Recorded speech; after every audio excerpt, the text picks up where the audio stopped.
Way to go.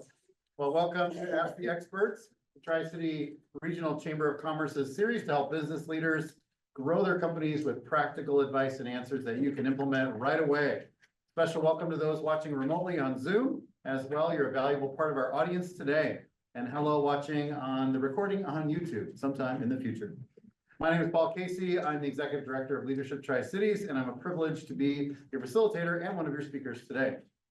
This is a free benefit of your chamber membership, and it couldn't be possible without the generous sponsorship of STCU. And with us today is Rudy. Come on up here, Rudy. Welcome our audience today. We give him a round of applause when he comes. Yes. Thanks, Paul. Appreciate the introduction. As I indicated earlier, my name is Rudy Mendoza. I am a commercial banking officer, still getting used to the title. I've only been with STCU for about 4 months now. Lifelong Tri-Citian, grew up in Pasco, Kennewick, and now live in West Richland. It's a pleasure for STCU to collaborate with the Tri-CU Chamber of Commerce, and look forward to the topic being presented here today by our panel. I guess there's a lot of demands on our time these days, and by the judging of all you here today, I think it's something that we can all use to better organize ourselves, prioritize, and find ways to make better use of our time. And I think that's what we'll be hearing about today. So with in the interest of time, we'll let these gentlemen present their options. Thank you all. Thank you for supporting leadership development and Ask the Experts. So for about half of our time today, Garth and I are going to be presenting nuggets on time and priority management. And for the second half, we'll answer your questions. If you'd like to ask a question, and we would encourage everyone to think of one question. Yes, even you introverts here, try to think of one question. If whether you're virtual or here in the room. If you're virtual, please type that in the chat for Austin, and he will get those questions to us. If you're here in the room, you can just raise your hand, and we'll get to as many of those as we can get answered in our time. Our contact information is honor materials. I got my cards in the back of the room. You cards are. I don't have cards today. Okay, Yeah. just hit Garth up afterwards. Look me up on LinkedIn. Happy to connect with anybody. Garth Reed on LinkedIn, yes. If you want to follow up after that. So we're going to introduce each other today. So that's pretty cool. So go ahead, why don't you start? Oh, you ready? Yeah, go ahead, give me a number. And Paul and I want to say, we didn't actually like talk at all about blue shirt things. Anybody else? So why did we do this? What do you have? Anyway, all right, so Paul Casey has been a professional speaker for 28 years, giving 129 presentations last year alone. And he equips coaches, leaders, and teams to spark breakthrough success. He has coached leaders for over 3,700 hours. That's a lot of hours, Paul.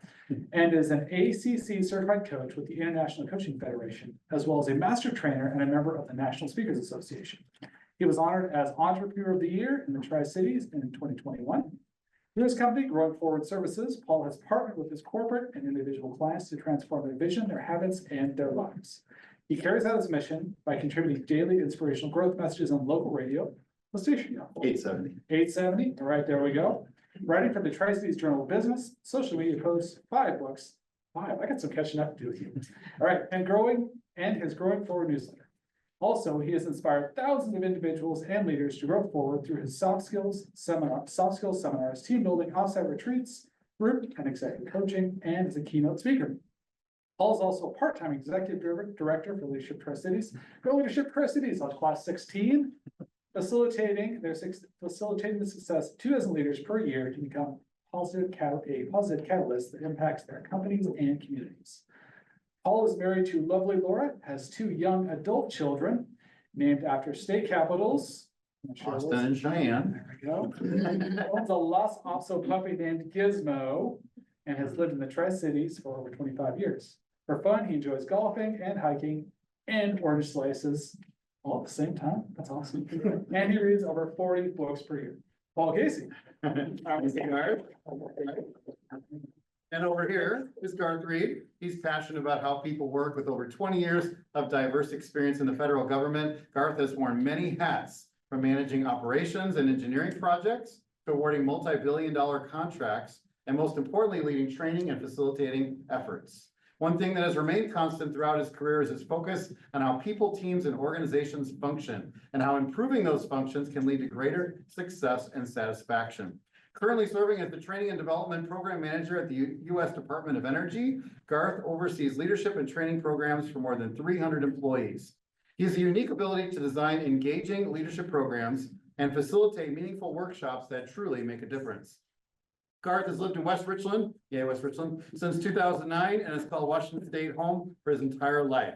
He's a proud graduate of WSU, go Cougs, holding a degree in chemical engineering, and he also earned a master's degree in sports and health science from American Public University. I didn't know that part.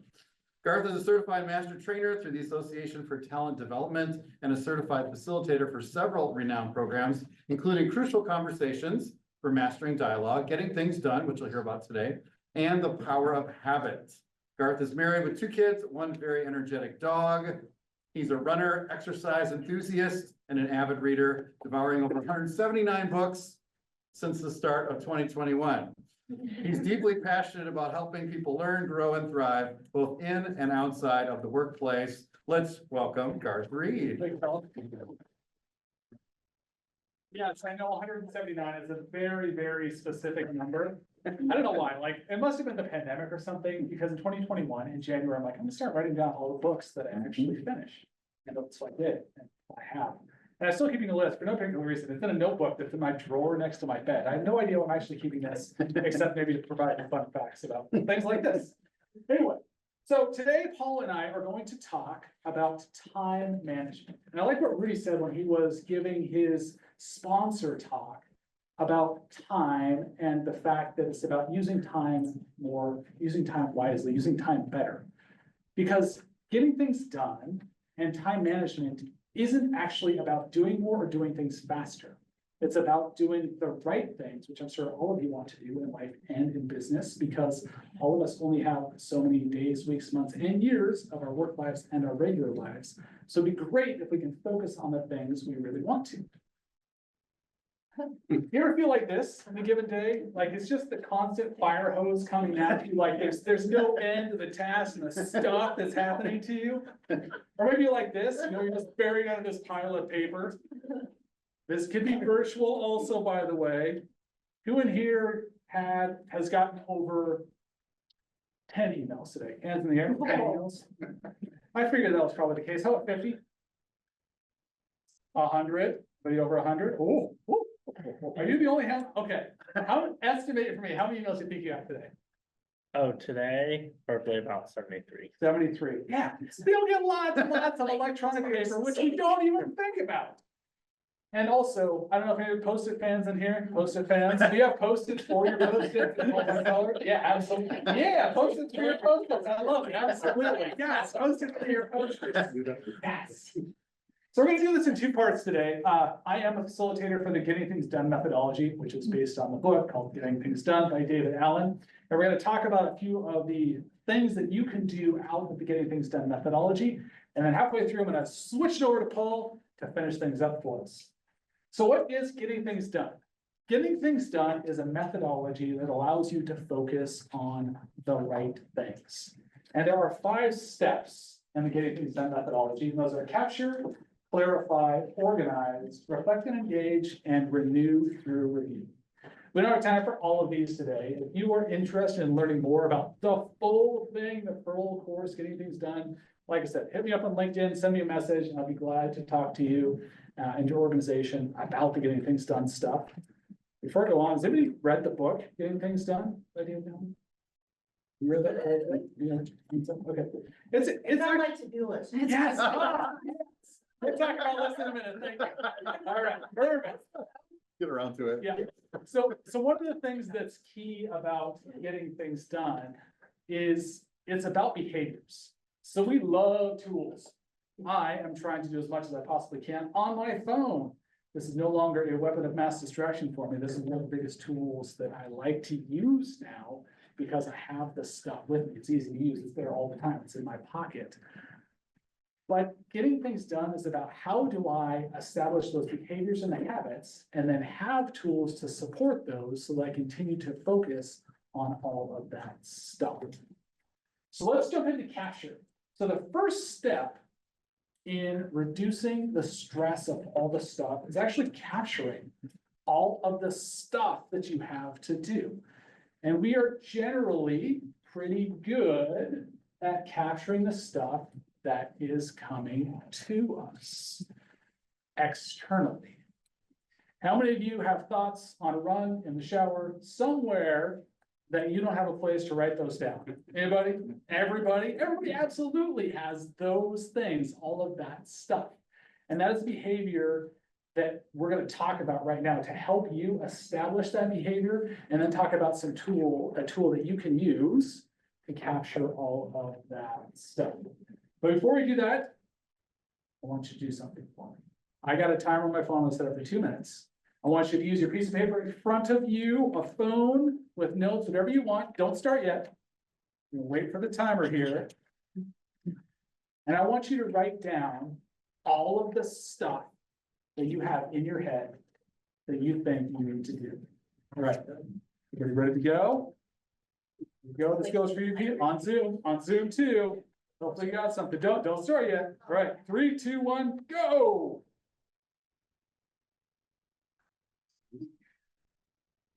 I do this actually every morning, first thing in the morning. Well, I'm going to yoga teacher training, and so this is actually part of it.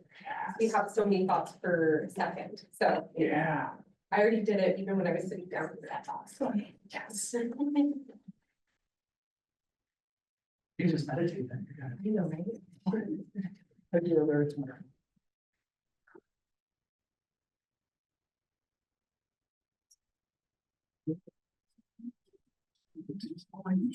Yeah. So while we're going through this, Paul said we need music, so he's gonna sing for the last time. It might be distracting, but don't let it distract.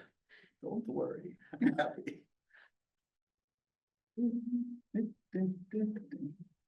We'll stop there. All right, oh, keep going, keep going.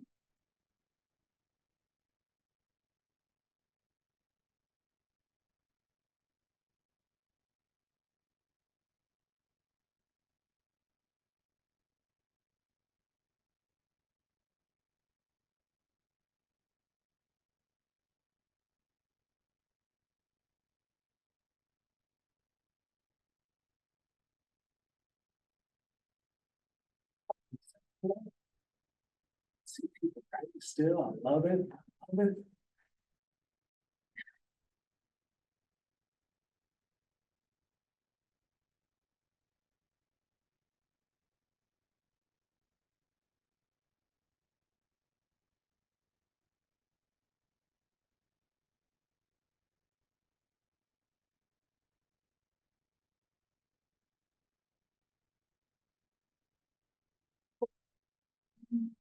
Two, one, and done. All right, let me dismiss that.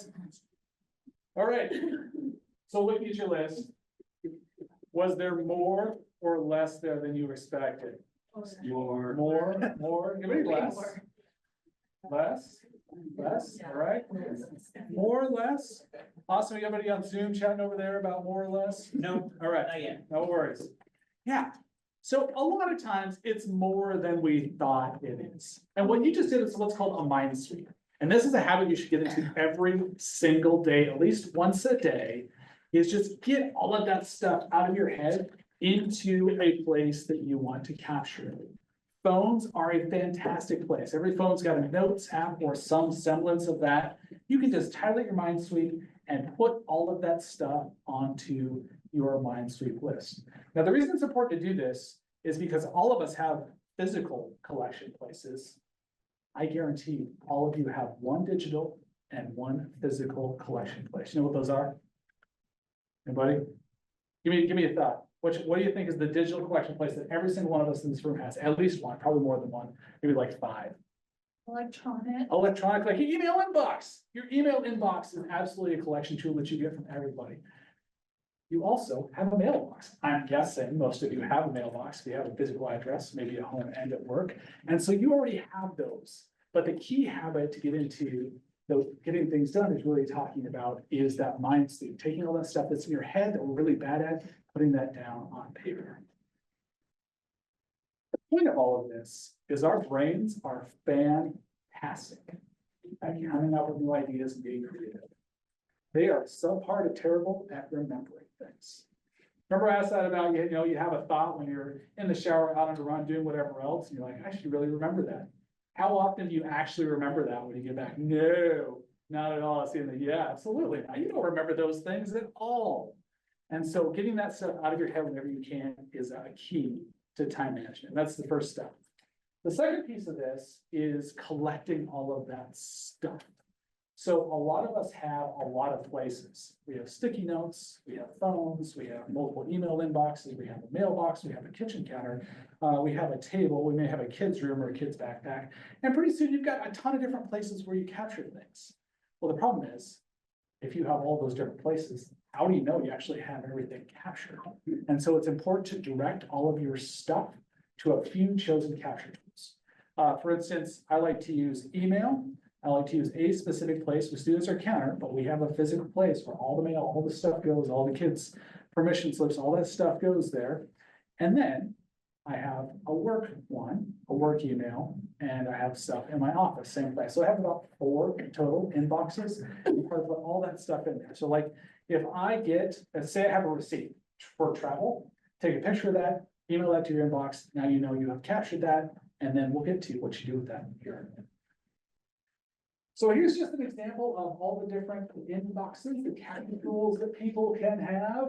How many of you have all of these as places that you stick stuff to capture things that are on your to-do list? All of them? Yeah, absolutely. Yeah, it's really easy. We have lots of different capture tools. So I encourage you to try and pick a few capture tools. And we don't have time to get into it today, let you pick those. That's in the bigger Getting Things Done course. But think about what capture tools you would want to use. Some things to think about when it comes to capture tools. One, they should be accessible. You should be able to get to them easily. If you have to open your safe, use your capture tool. That's probably the wrong thing to do. Easy to use. You don't want something very, very difficult. So like if you have on your phone, if you have a notes app, but it is buried in the back of your phone and you only halfway know how to use it, take notes on it, and you lose them half the time, probably don't want to use that. Let's go with something a little bit easier. And the last one is reliable. What is probably the most reliable thing that we have, period, for keeping track of things?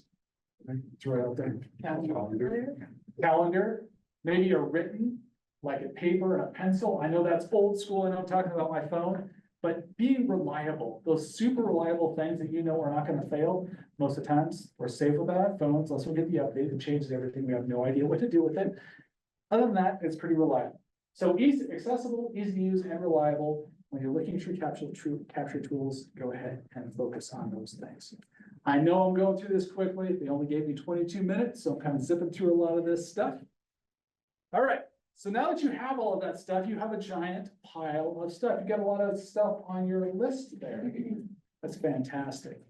Do you feel better or worse knowing that you have more stuff than you thought of, than you thought you did? Every time I teach this class, at the point we're like, Garth, you suck. This is terrible. Like now I have more stuff than I thought I needed to do.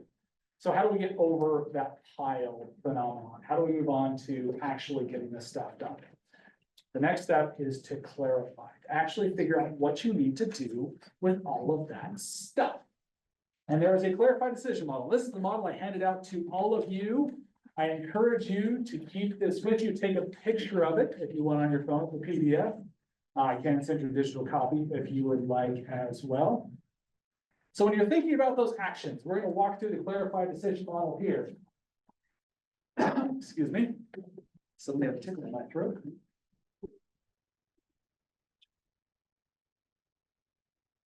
So the clarified decision model for getting things done, if you have stuff coming in at the top of the funnel, this is where we talk about you're funneling all that stuff together. The first question you want to ask yourself, is there actually an action that needs to be done? Some of the stuff we thought of, you don't actually need to do anything about it. Those are my favorites, because then you can do one of 3 things with those. You can file it away. Maybe you have a business card that you're like, I don't need this right now, but I'd like to keep this information. I'm gonna file that away in my appropriately designed filing system. You can incubate it. That's like, I really need to make some plans for my next anniversary, but I don't want to think about that today. So I'm gonna put that on my incubate list. Or my personal favorite, you can put this in the round file. That is the trash, that's the delete on the email inbox. You can go ahead and delete that. A lot of times you don't have anything to do with that stuff that's on your list. Put it in one of those 3 categories, and now you're not thinking about it. But what if there is an action you need to do? Well, we'll talk about next actions in just a minute. But if there is an action, how many of you are good at delegating? Or say you're a good delegator. It's okay, be proud. If you're a good delegator, raise your hand, be proud. That's good. Many of the actions that you have may not be actions you actually need to do. And that's totally cool, because now you don't need to do that. So the next thing to ask yourself is, am I the right person to do this? If the answer is no, find the right person sooner rather than later. It's better to get it to the person to have them do the task than to be very specific about what the task is. Man, I'm sorry. I suddenly have a big tickle in my throat. All right.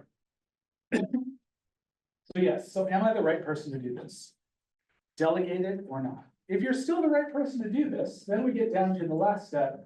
Can I do this in 2 minutes or less? And I know that's like, wow, that's crazy.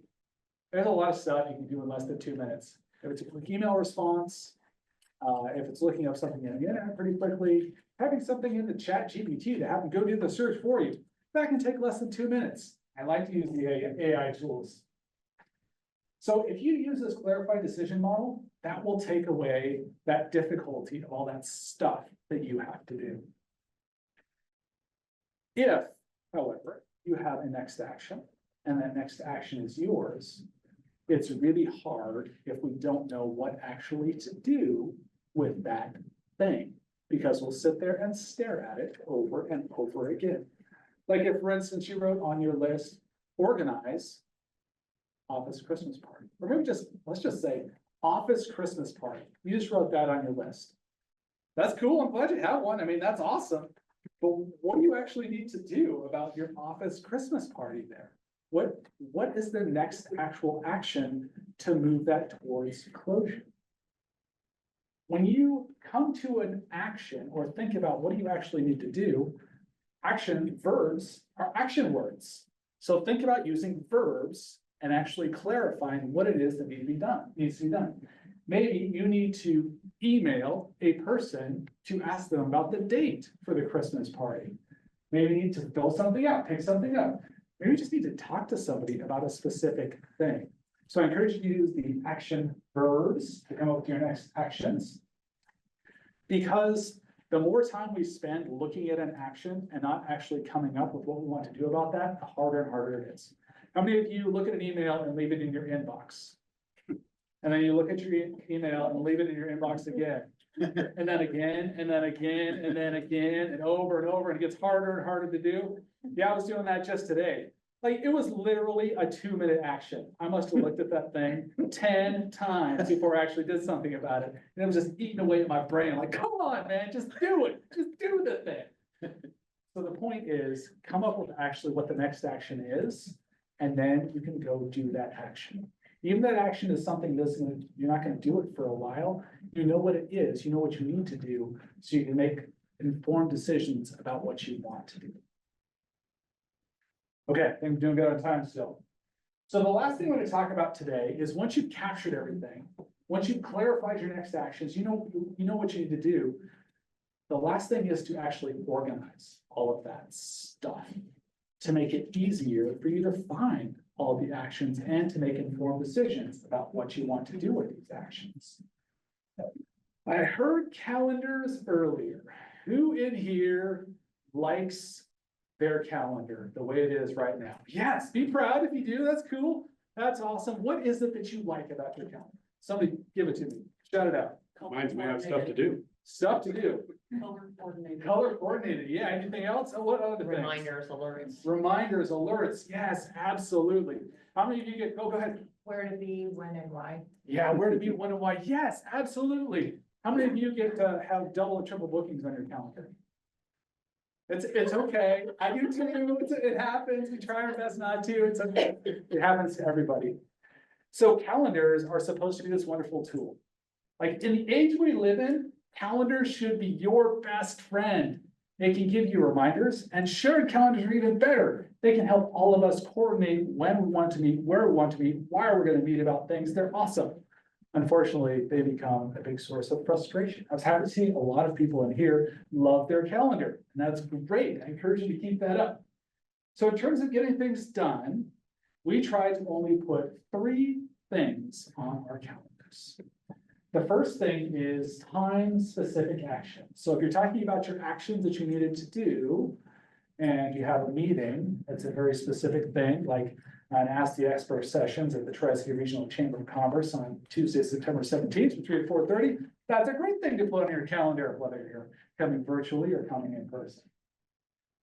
Day-specific actions, if there's something you need specifically to do that day, like text Paul to find out an estimate of how many people are gonna be at the Ask the Expert session on Monday, September 16th. I don't have a specific time I need to do that, but I wanted to text Paul that because I was just curious how many people I should estimate were gonna be at the session. Great thing to put in your calendar. And the last one is day-specific information. You know, if I'm gonna be out of the office and people need something from me before I'm gonna be out of the office, or I need something from my boss who's gonna be out of the office, put that on your calendar as information. That way people know they can just bugger off and notification to bug me. That's the way it's gonna be. Any of these, who might use their calendar like this already? Anybody? Yeah, some hands going up. How does it work for you? Do you like it? Do you not like it? Seeing head nods, yeah, I like this, is good, love it, absolutely, yeah. Do you put blocks on your calendar that are just time for you to get stuff done? Time for you to just sit back and relax? How about time to not do anything? Everybody put time in their calendar to not do anything? Yes, oh, you're my heroes, I love it. Yeah, if you haven't done that, I know that it is kind of a gray area within here. Do that, because sometimes people like to hijack our calendars. Oh, I'm seeing somebody get thrown under the bus there. I won't say who it is. Anyway. But take that time. If you need to schedule time for yourself, schedule time for yourself. Because like I said, getting things done isn't about getting more things done. It's not about getting things done faster. It's about making decisions about the things that you want to do that make your life better, make you more productive, make you feel good. So the last thing I'm going to talk about before I turn it over to Paul is optimizing lists. We all know our calendar, especially if we're using it well, only has this little bitty bit of all the stuff that we need to do. So we use lists. A lot of people don't like lists because they're a big pile. They're unclear, I don't know what to do with them, I lose them, I don't update them, they got a date, like, why am I even doing this? And then you like put it in the shredder or something like that, or you get frustrated, you just line everything out, like, look, I'm done. It's awesome. But if you can use lists correctly, lists can be just as powerful as your calendar. So I got 4 lists that I'd like you to try to use. One is your next action list. The actual next action, if you use those verbs to move something forward. Have a list of those things so that when you have time, mental energy, and the right resources, you can go do those things. You already have it. You know what you need to do. You don't have to think about it. The next one is actions you're waiting on. This is a critical one. There's a lot of things that we do because we all interact with others, where you may be waiting on something from somebody else. Put a list that has those things. Put a list that says who you're waiting on, what you're waiting on, when you contacted them last, when you told them you want the stuff by. So that, you can go check on that periodically. Once a day is a great thing. Like, oh, I'm waiting on Paul to get back to me. He owes me money or something. I don't know. Anyway, no, maybe. I don't know. You won't.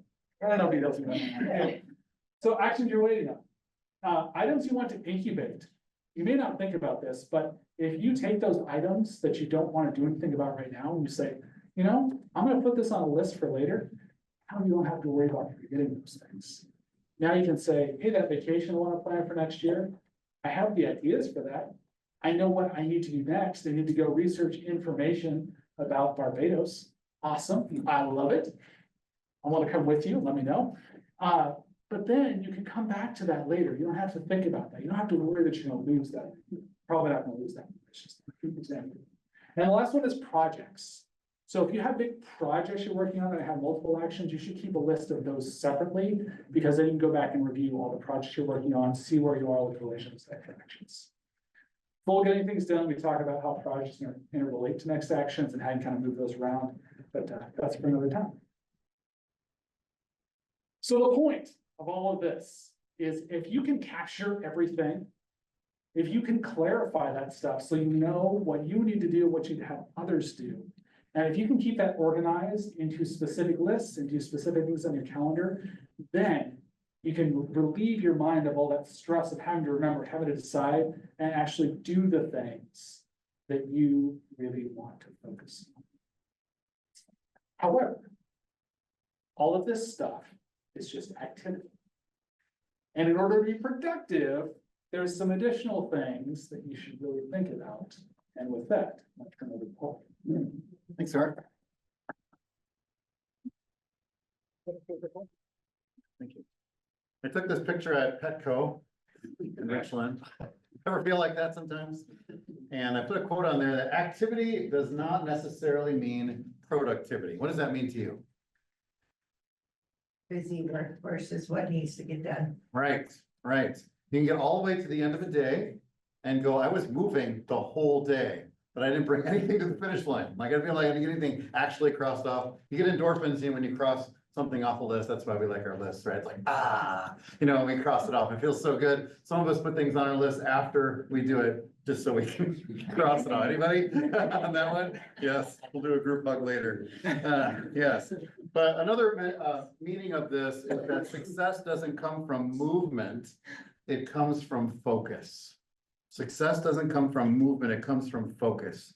You're the product of your outcomes, not your efforts. That's the whole work smarter, not harder thing. Lack of time isn't the problem. Time is an equal opportunity employer. Actually, this class should be called priority management or energy management, not time management, but time management usually gets the buzz. But I really believe that everybody makes time for the things that they really believe is important to them. If you want to watch Survivor, the new episode, you're gonna make sure you watch Survivor. You're gonna record it, set down some time, or you're gonna, when it releases, you're gonna be there with the commercials and everything. If you've got kids or grandkids in sports, you're gonna move heaven and earth to make sure you are there at their rehearsal or their practice or their game. I think the issue really is a lack of intentionality. I really like that word intentionality. Some of my clients have made it their word of the year. I always ask for each client to come up with in January 1st, what's your word of the year? What's that theme you want to go through your whole year? And I think a lot of them have picked intentionality. And this changes our verbiage from, I don't have time to do that, to I haven't made time to do that. I'm going to encourage you to make that change in your vernacular. Don't say, I haven't had time to do that. Say, I haven't made time to do this. And then it's like, ooh, it puts it back in my court, whether I want to do it or not. Because really the wave of busyness as a leader could dictate every moment of your work life if you're not intentional about where you put that limited time. Now, yeah, I know there's crises, and some of you, that might be your job, is to deal with crises. They call that the whirlwind. Something comes into your life and just sort of whips it around like a tornado. But for the most part, we have control over our calendar. So I want to give you 8 things very quickly to be an intentional, effective time manager, just spending a couple minutes on each one. The first one is determine your most important priorities overall. Your most important priorities overall, your high leverage activities. Those are usually determined by your values, your organization's values, maybe your supervisor's values a little bit, but we've got to figure out what these things are and nail those down first. Because if I had to put an umbrella over my part of this talk, I would say to manage your time around your values and your vision. That's the overall umbrella. I'll give you some hacks here in a sec, but that's the overall umbrella for time management principles, is your values and your vision. Because if you lead your life in line with your values and your vision, you're not going to burn out as quickly. You're going to have joy in your life, and the people around you are going to have the time and energy from you that they need from you. If you live in dissonance with your values and your vision, dissonance is that musical term that's like, you couldn't listen to a song for too long. That was a little bit flat. Okay, our lives are a little bit off when we don't live according to our values.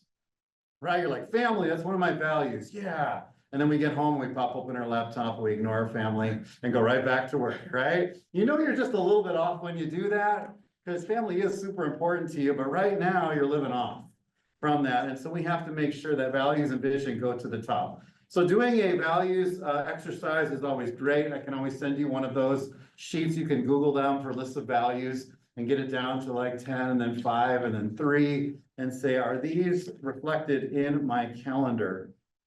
And then also the second part is your vision, your personal vision. I like to do a 1-year vision with my clients because sometimes that big vision is just way out there. It's not really tangible. Where do you want to be in your volunteerism? Where do you want to be in your networking? Where do you want to be with your business plan? Where do you want to be with your relationships, your recreation? Have a 1-year plan for your life and make sure that those are the things that you're getting into your calendar. Because as John Maxwell would say, you can't have a peak performance without a peak purpose. So it really comes down to that values and vision. And here's something else I know. You have to change your belief before you can change your behavior. So you could say like, I believe that, but I'm not doing it. I would be like, really? Like, I don't know if you're like fully believe that if you're not doing it.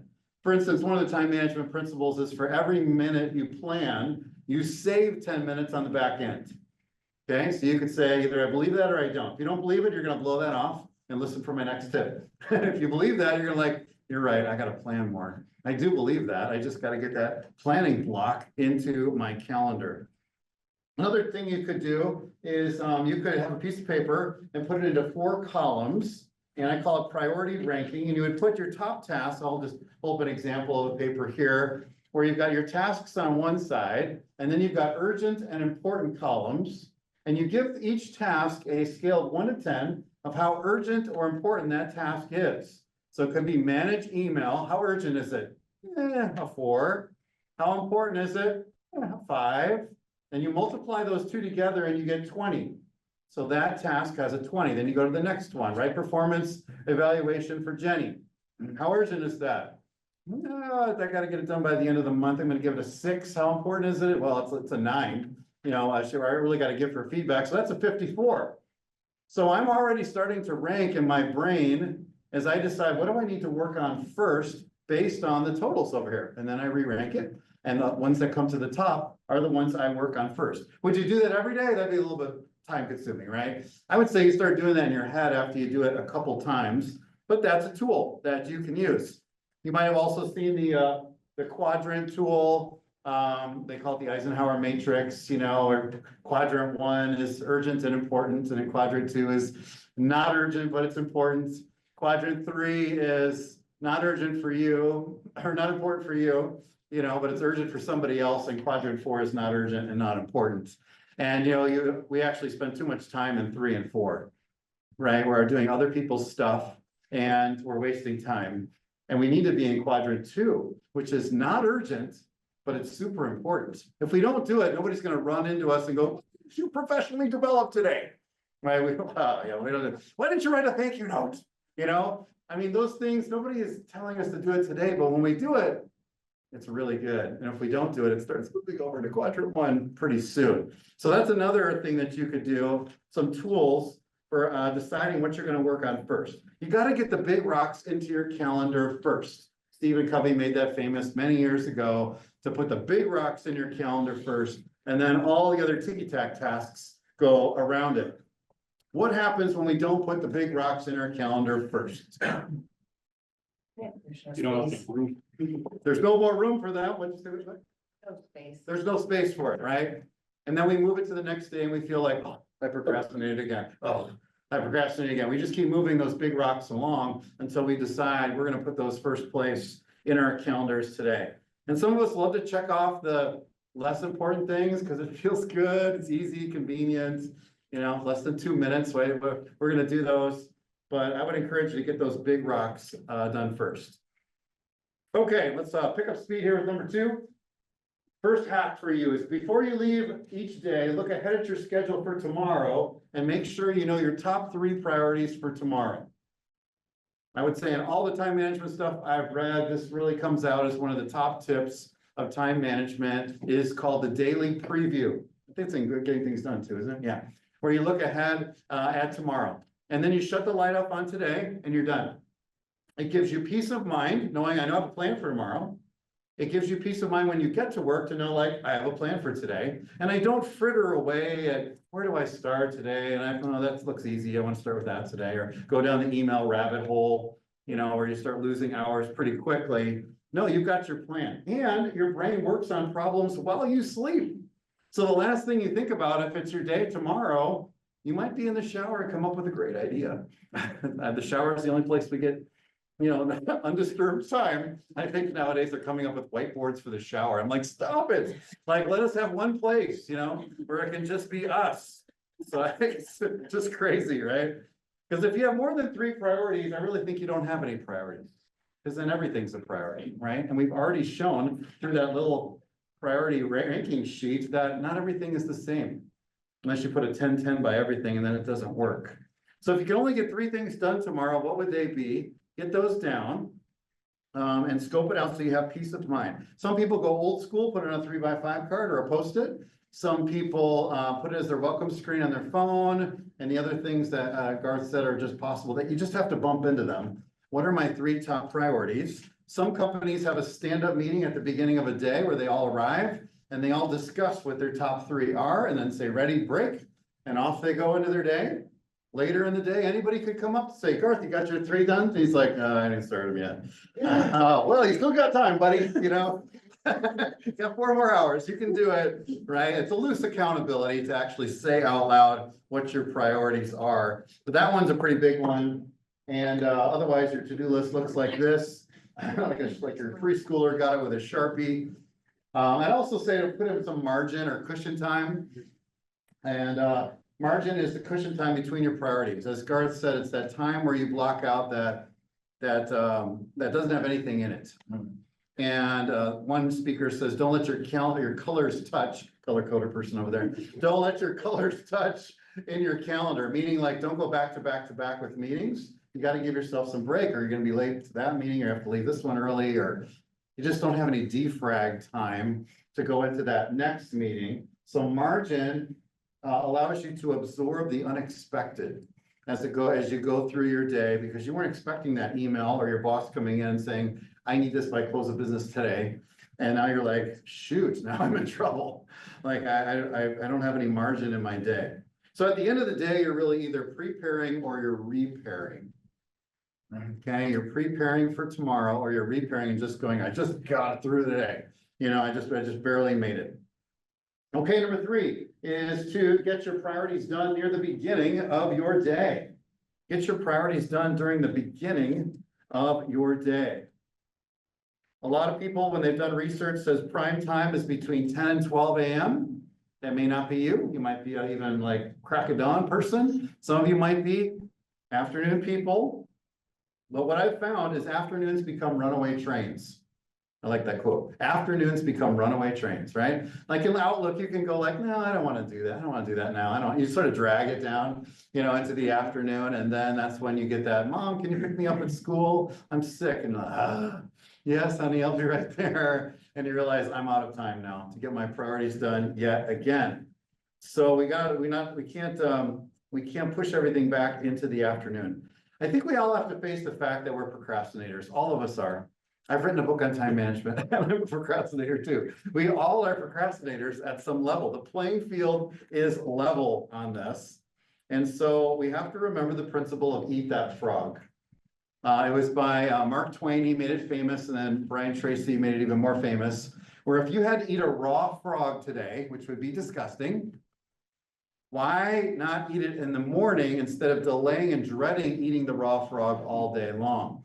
So get that nasty task done. Yes, it's that customer that you don't want to call back because all they do is, you know, in your ear that time, just get it over with, right? If you don't like the dentist, nothing against dentists, the person of the dentist, right? But if you don't like the drill sound, right, it just gives you, you know, anxiety just me saying that, take the 7:30 appointment.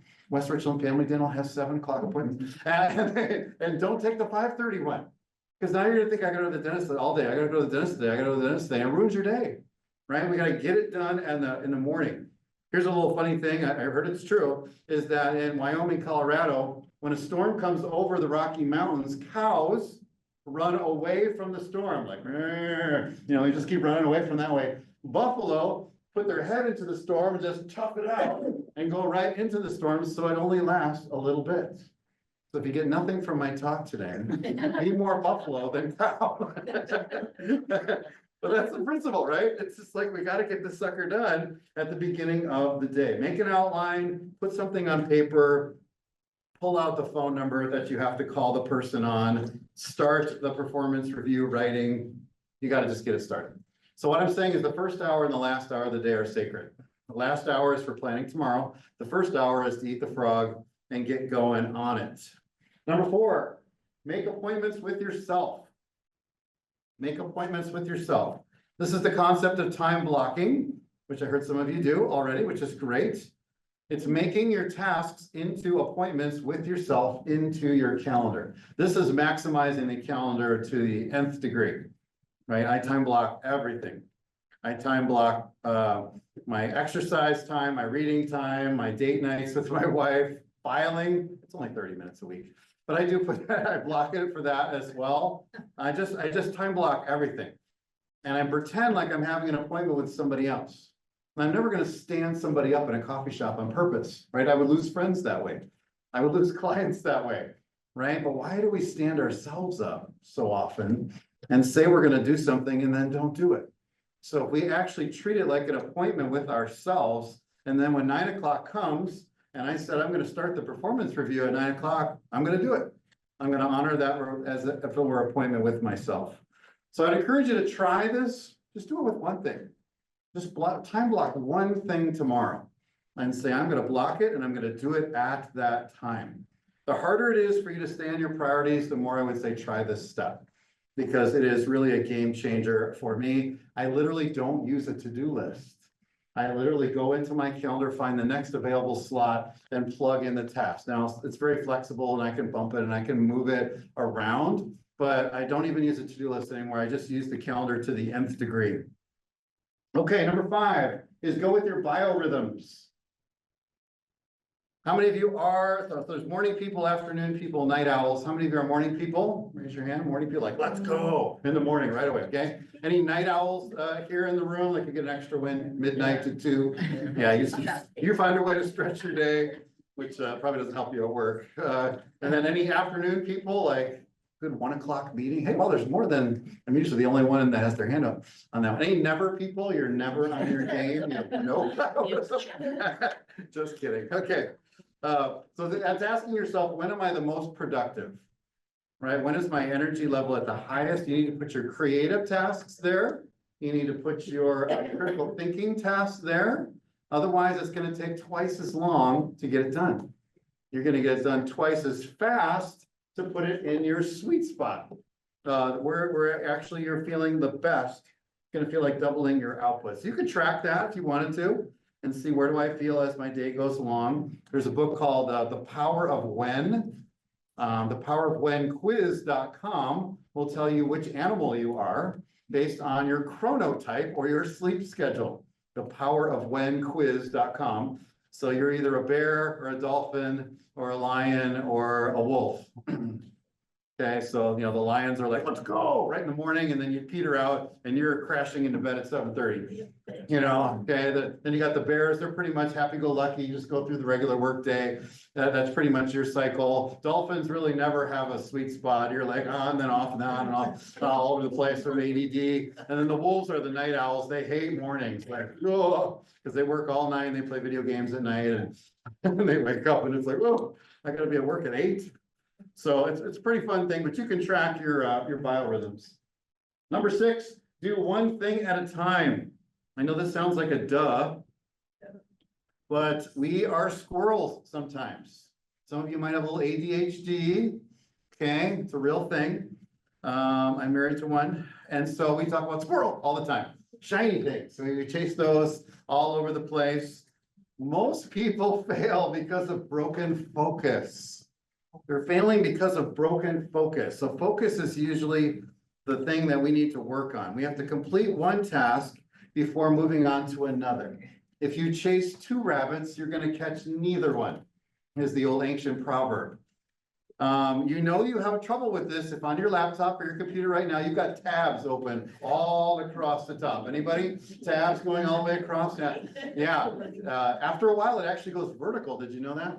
I had one client that actually filled them all up. They're just little dots, right? You can't even see it anymore. And then it starts going this way. I'm like, dude, what are you doing? He's like, well, they're all like tasks I gotta get back to. Like, you can't even see them, you know, they're just dots, you know, but that was his time management system. Is to go back to, then the computer reboots and you just want to scream, like, I didn't bookmark any of those, you know? So sometimes we overrate multitasking, right? Multitasking, I like to say, is screwing up two things at once. Right, it's overrated. Only 2% of the population can literally do two things at once. It might be you, but odds are it's not. Right? So I would encourage you to try to do one thing at a time, because it actually takes up to 40% longer to get a job done if you're trying to do something else at the same time. Your brain can only be one place at the same time. I'm gonna do my budget and watch this webinar. No, you're not. You're either in the budget or you're in the webinar at any given moment. You're toggling.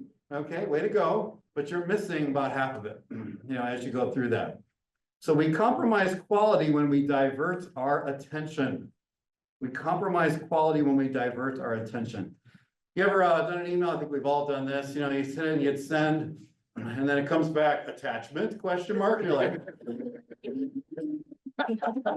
right? You're just going too fast. Your brain already jumped to something else. And you're like, oops, sorry, you know, here's the attachment, right? Or you're doing an order, you know, hit the button and it's just like, wow, that was screwed up. Because somebody probably interrupted you or you interrupted yourself, you know, on that. So we have to make sure we stay on track. Number 7 is delegate what only you can do. So if there's someone else in your office that can do the same task as you, it's great to offload that if you can, because you're going to develop that person and build their skills and show that you trust them, as well as getting something off of your plate as well. And one of your tasks is to have a succession plan. You need to have somebody following up behind you in case something were to happen to you, right? So it's great to be equipping people all the time. So surround yourself with people who you have confidence in. The law of the inner circle, Maxwell says, are those closest to the leader determine the success of the leader. So hopefully you're surrounding your people with things you can hand off to it. Am I the right person to be doing this task? Is a great question to ask yourself. Am I the right person? Sometimes it's yes. Sometimes it's no. Number 8, deal with the interrupters. So we all have our pet distractions. I won't ask you what yours are, but don't look at that person in the room if they're here. But the more you tolerate that distraction, the more difficult it is to deliver quality output. And what you tolerate increases.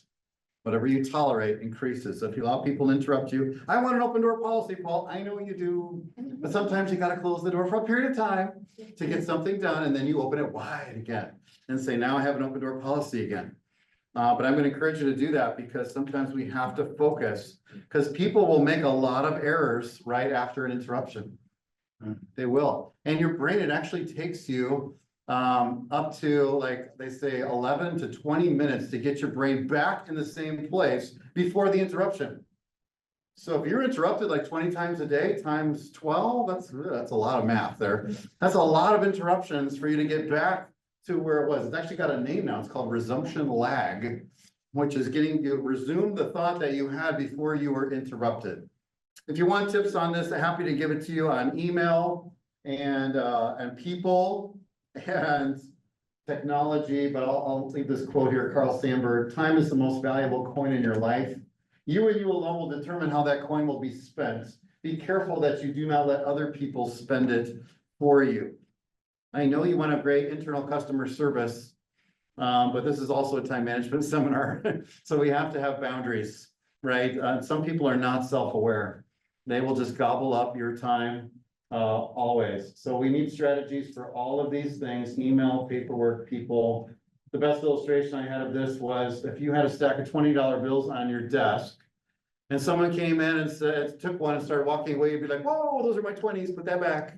right? But yet people come in and steal 20 minutes of your time all the time and we don't say anything. Right? Now, it's okay to have chit chat and relationship build, but sometimes people aren't self-aware and they'll take 20 minutes.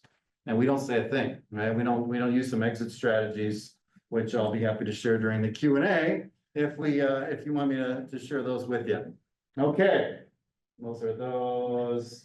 And finally, I'll just bring it back with the call back there is use your values as a filter for what you say yes or no to in your day. Okay, does it actually fit the values? If not, it bounces off of them and you say, no, I can't do that. My plate is too full. Or you let it through and you say, I will gladly help you with that. And you actually feel good about what you said yes to. And that allows you to protect your priorities, control the gate of your to-do list, and to not go weeding in someone else's yard when yours is on fire. Would you do this for me? Like, sure, I'll help you weed, you know, and you're like, my house is burning down over here. I should probably take care of that first before I do that. So we all have 1,440 minutes in our day. Allocate them well. All right, let's go to Q&A time. How can we help you? And go a little deeper on any of those topics. So again, if you're on Zoom, please hit up Austin through the chat. And he'll ask some questions. If you're here in the room, you can just raise your hand and we'd be happy to help you. Yes. Got it. As a leader, how are you sure that you're not like over delegating to certain employees? How do you know like when they fit their limits? That is a great question and a really difficult one. And the best advice I would say is to just have long conversations with them as you're working with them. And through that, you'll figure out kind of what their abilities are. Also, in the different management roles I've had, I've tried to actually over delegate a little bit, knowing that they might fail, knowing that it's okay if they fail in this task, but also having those boundaries. So you're not going to give somebody something where they're going to fail and it's going to be disastrous for them, disastrous for the company, disastrous for everybody. But give them something where you know they might fail with a safety net around them. So even if they do, it's okay, you can recover from it. So I'd say just push the boundaries. Yeah, I would say also just have that check-in. What I would tell employees is I'm going to be delegating to you often, but I'm going to give you the freedom to say like, time out, Paul, my plate's full. And have such a good relationship that you're able to have that without anybody getting offended. So you're just sort of gauging it, right?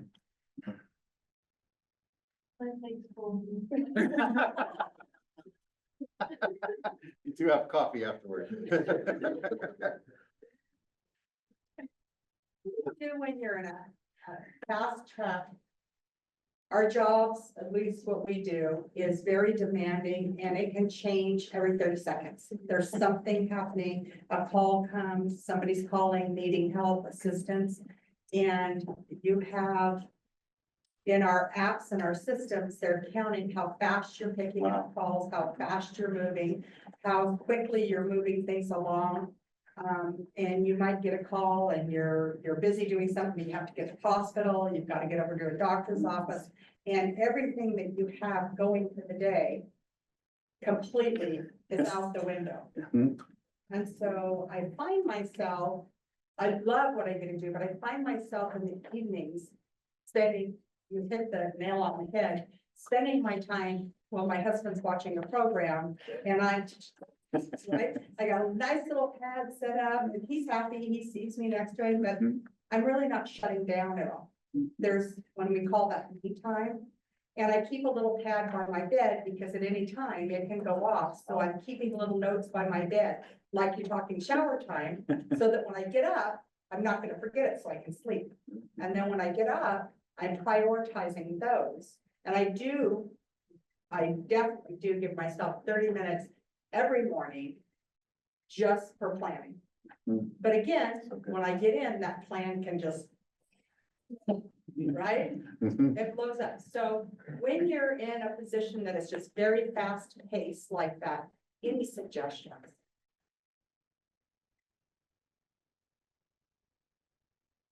I think first of all, what I would do is to right size my expectations of what I can get done.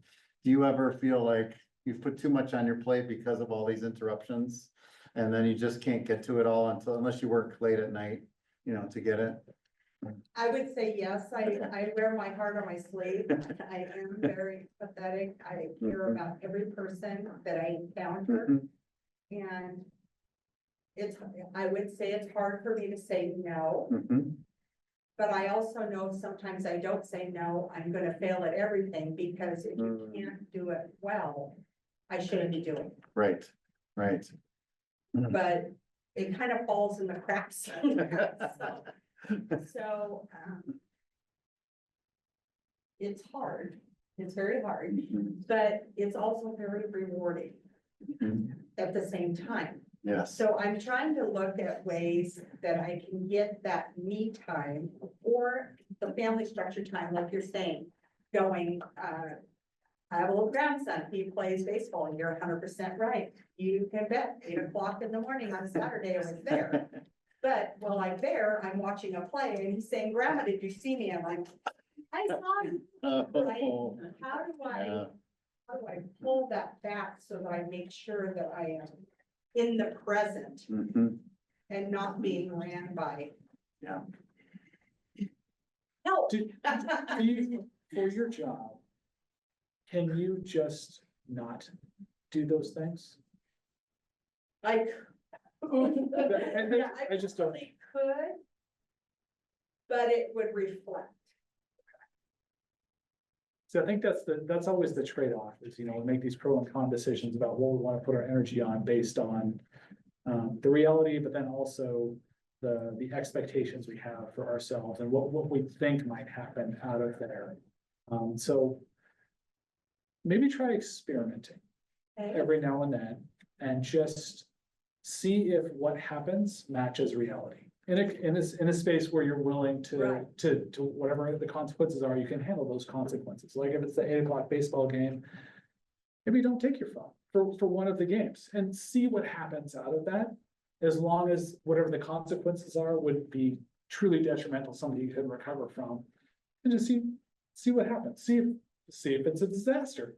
Or see if it's like, it was okay, and I can make this work every now and then, and just kind of play around with that a little bit with those boundaries to see what works for you and what doesn't. Because yeah, sometimes that high-paced environment, it just is, like, it's just the reality of the situation we're in. And then you're gonna have to set that hard boundary eventually, like, all right, I've done this, I'm feeling burnout, and so I'm gonna take 2 months down on a beach somewhere with my grandkids and my family and. So now that's a panic for me too. Sorry, not trying to create panic. The way, Yeah. because when I Yeah. don't take it with, Yep. because if I don't stay with it, oh man, you will wish you never left. Yep. Mhm. If I can Yeah, go. Yeah. add something, if you don't take that time, you're going to take that time and it's gonna be in a place that you don't want. Right. Yeah. You're gonna be in a hospital or you're gonna be somewhere, you're gonna be down, and you're not gonna be able to do all My that. husband. No, I've been there, no. I've been at it for years, and I absolutely, truly love what I get to do. It doesn't feel like a job, I feel like I'm helping, but I'm really having a hard time cutting that time to Yep. say, like you're saying, the flipping of the switch, because mine is 7 days a week, 24 hours a day, it doesn't stop. Sometimes it'll slow down at, 9, 10 o'clock at night, and people are pretty respectful, but then it starts up about 5 a.m. So it's, It sounds undoable. Sounds like an that anxiety will creep in. I'm a small business owner, so I know that 24/7 kind of thing. But it always feels like in the back of my head, I'm not doing it, I'm not doing it, I'm not doing it. And at some point, I just have to go walk the dogs with my wife, or I have to just break it clear. Right? I've got to build into me so I can pour out on others, or it will be that day when there's nothing to pour out. And that's a scarier thought than, yeah. nobody really puts this on me. A lot of it I put it on. Sure. Oh, yeah, yeah. I'm driving my 100%. own ship. Yeah. I'm doing it. I like your idea of just testing the water. Yeah. Yeah, just See what are the repercussions. Yeah, yeah. Cool. Thank you. No, thank you. Yes. We also work in an extremely fast-paced environment. I'm very ADHD. But what do you do when, you've made your tasks and like, for me, like my plate is full always, all the time. My plate is full. And I do this, like I will write down my tasks. I'll probably have 6 lists going on this, but, people who don't necessarily know what your lists are. Sometimes people above you that hand you tasks or things to do. And don't necessarily know what your priorities are, and on my mind are not necessarily high priorities, but in their minds, this is now, do Yeah. this.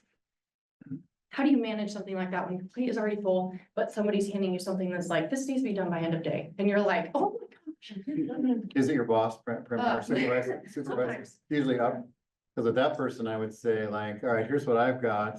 Where does this go in here? Is this higher priority than this? If they say yes, they're still the boss Yeah, at the end of the day. But if they could go like, oh, I had no idea your plate was that full. I would put that, go ahead and do those, your top priorities and fit mine in. Do you feel like you could have that kind of conversation? Okay, sometimes maybe. okay, Sometimes it's they'll spring on us too. Okay. You know, yeah, I don't know. I'm Something, just curious what you would do. something to think about in that conversation, if you want to have that, is what do you want, what are your intentions out of that conversation?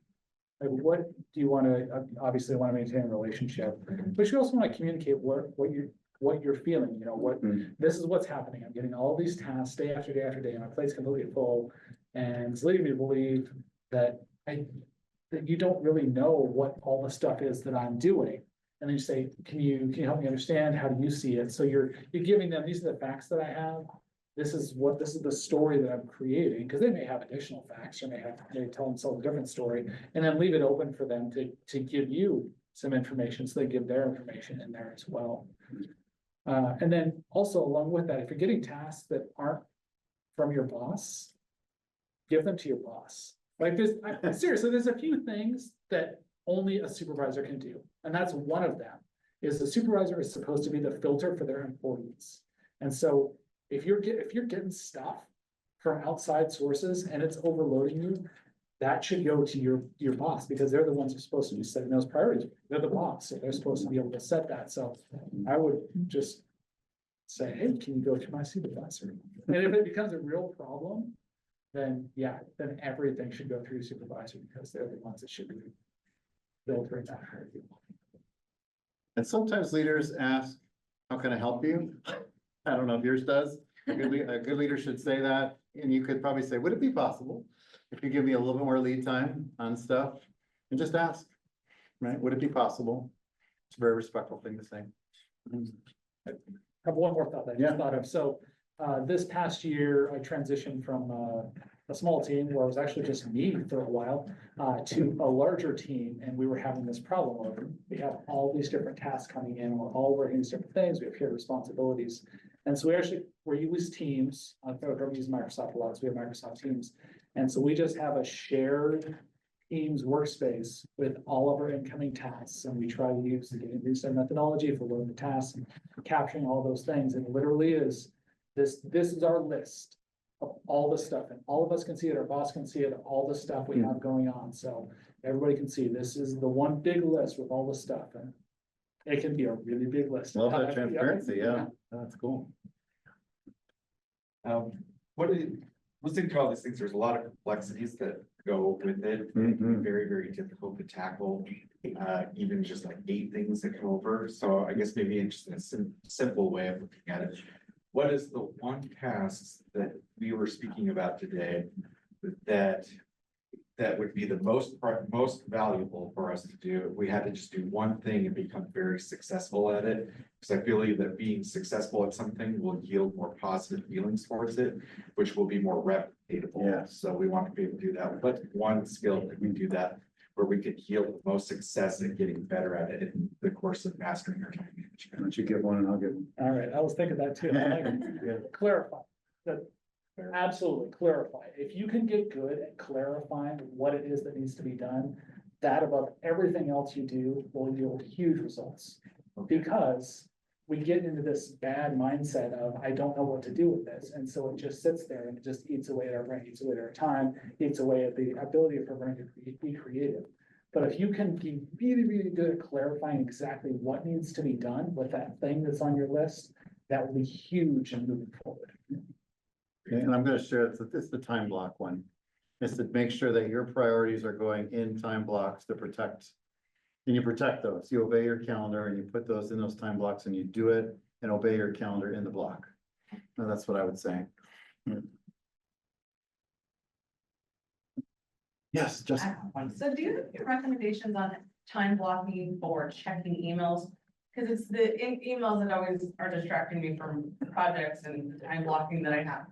So if I'm gonna time block emails, checking emails, how much hours in a day should go to that? Yeah, I've tried several different things. And by the way, they say if you allocate 2 minutes for each email, that's a good gauge of how to estimate how much time you need for that block. I don't know, that's just one author said that, 2 minutes per email. So if you have 50 emails right now, you're gonna need 100 minutes blocked to deal with all of those emails. So that just gives it some context, because we always think we can just bang these out.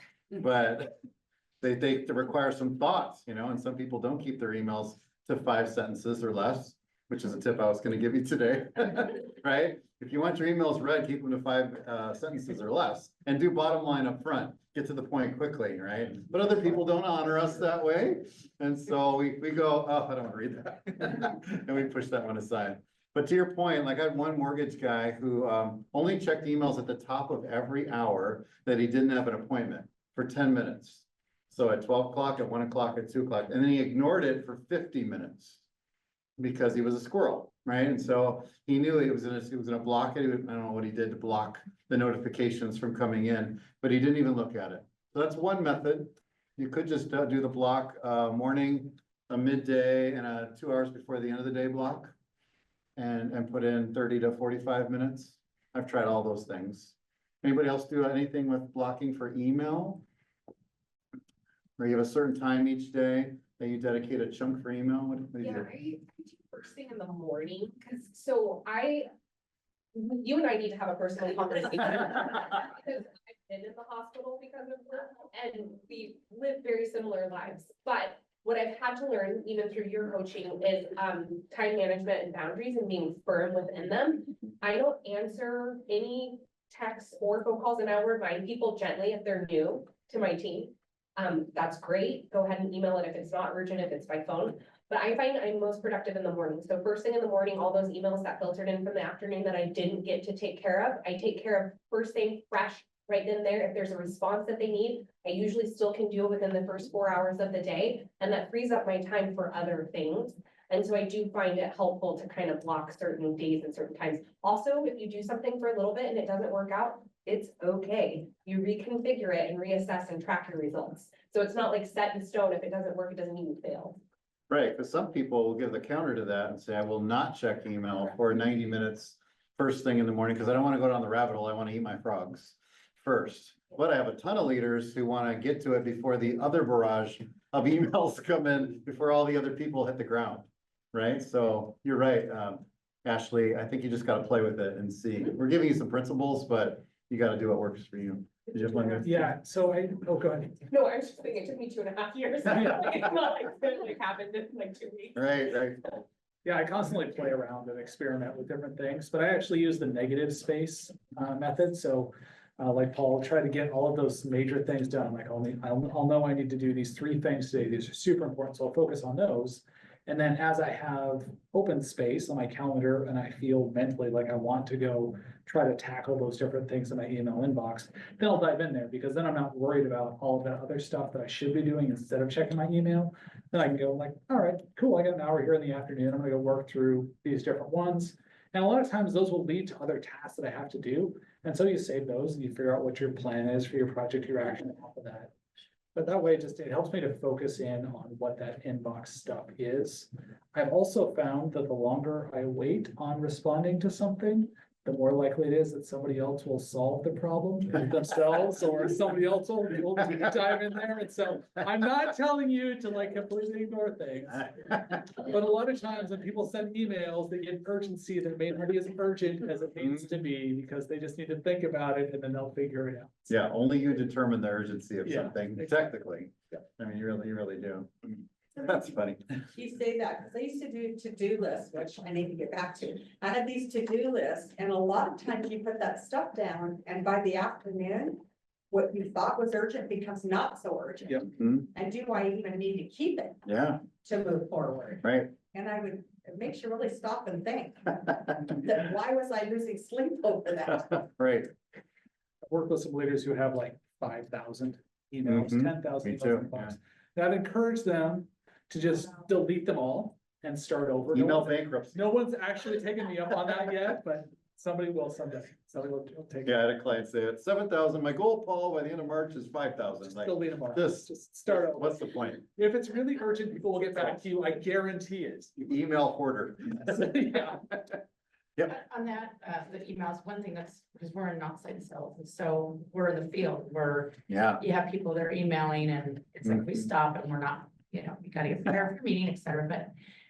It really helps me if I know I'm gonna be in the field. I just put on my email. I've got limited, internet, or access to emails today. That way it gives people that they they know, okay, this person is, they think, well, I emailed them at 10 o'clock this morning. She still hasn't got back to me.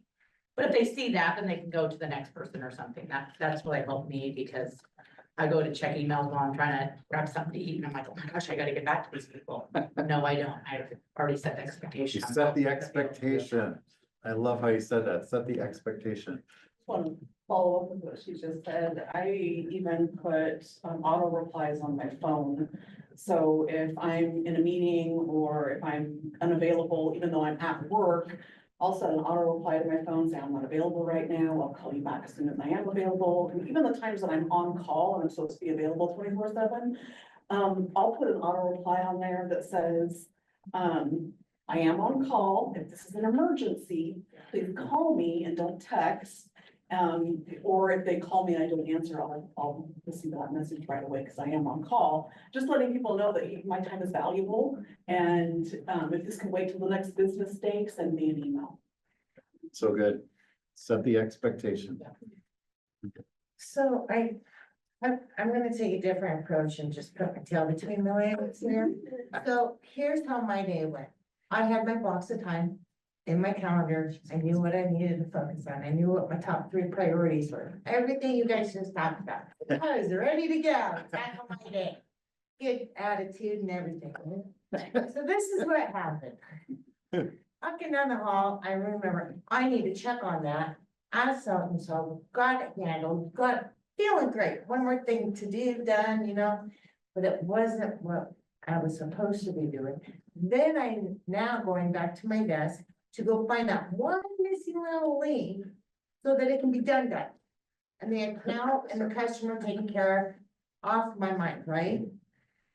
I went down a rabbit hole from heck, but it was also this time management thing of I'm clearing on my desk looking for that file. I don't know where it went because I didn't capture it in the right spot, right? So now I have a new capture. I started this, and I'm like, this worked for me in the past.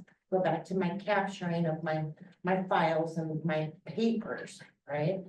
And whatever, like, you're in the field, you gotta carry your office with you. It sucks sometimes, right? So anyway, I went down the rabbit hole the whole day, but I feel fantastic. I got through so many files, but I didn't do those 3 things. And those are all frogs at this point, and the rocks are getting bigger by the day. And I'm like, so, and I also have planned prep for tomorrow at the end of my day, right? I don't do it. You know why? Because I'm at the end of the day and I gotta get this finished up. I gotta be, I gotta get this one thing done. I'm on a roll, I'm focused, I'm lazy to focus. So I'm doing a lot of the right things you're talking about, but then I'm all discombobulated. That's where I need help. And it's not that I don't have the time management skills. I just need folks to say, shut up, go away, I'm doing fine. You're taking the Myers-Briggs personality. No, I'm going somewhere with this. Bear with me, I promise. I have taken. Are you a P or a J? What? Are you a P or J? Are you the? Man, I've gone through so much. For judging. Okay, no worries. I would guess you're the the P, the perceptive, not the judging piece. And that really comes down to, do things more spontaneously or more planning? Because all this stuff, like the getting things done, was clearly written by somebody that plans things out to a T. I am also more on the P side. I used to be more on the J, but I've transitioned over the years and I really found out more about myself that I like to do things just more off the cuff. Even talks and presentations, I did prep for this, Paul, I swear. But your day is totally cool because that's the reality of what happens a lot of times.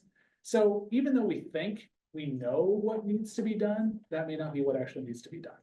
And so it's okay. You may plan out your entire day. You may have your big 3 things you need to do, and you may not do any of those. And you may never do any of those because while we like to say we have our things planned out, we know all these big things that we have to do, our life change from minute to minute. And what's important 1 minute is not important all the next minute. And so with all this we're talking about with time management, it is great. You should set your value. You should have all of this established. You should try to have things that cause you to reduce your stress in your life. And then just know that reality may have a totally different plan for you. Well, and that was the funny thing, right? I got rid of the clutter. Yep. I Yeah. got rid of the clutter so I could figure out where to capture stuff and do a move forward like a reset. Yeah, and maybe you needed that, right? Yeah. I'm a little OCD with this stuff, as you could tell, but I literally had to put a sign on the back of my door that said interruptions are my work. So when the door would close, that was a sign that was staring me in the face. We want to be servant leaders. We want to be helpful to people. And I had to remind myself that interruptions are my work. No, I didn't get anything crossed off that hour, but I helped that person move forward. I helped that client get what they needed. And sometimes I need to tell myself that all this stuff requires self-discipline and their little hacks and stuff. But remember, people are more important than tasks, right? At the end of the day. So yeah, thanks so much. Let's thank Garth for his time today. Paul for his time together. Again, my cards are in the back if you're interested, or come up and talk to Garth afterward. The slides will be emailed to you, and the video today will be placed on YouTube as well. We also, again, want to thank STCU. Appreciate you all for being our sponsor, making it free to participate. I got a couple of door prizes here. Karen, do you have that fish bowl there? If you haven't thrown your card in there, do it on the way by.